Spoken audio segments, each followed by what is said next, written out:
Bakit hindi dapat iwanan ng charger sa outlet nang hindi nakasaksak ang gadget? Ang DIY na ito ay hatid sa inyo ng ADESA. Karamihan sa mga tao ay nasanay ng iwanang nakasaksak ang kanilang mga charger sa outlet kapag charge na ang kanilang device o gadget.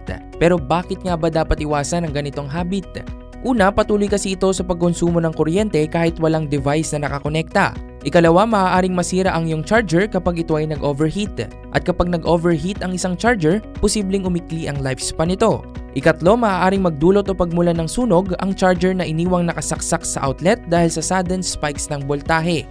Ikaapat, ang unplugged charger ay maituturing na hazard, lalo na sa mga bata o sa mga pets sa bahay. Kapag tapos ka ng mag-charge, i-unplug mo kaagad ang charger para hindi ka na nakatipid sa kuryente, ligtas ka pa sa aksidente. Gets mo ba?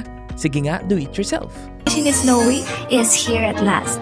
Yan ang delivery bilis ni ADESA. Installment approved bilis na, 0% interest pa up to 12 months. Sa ADESA installment, kaya-kaya.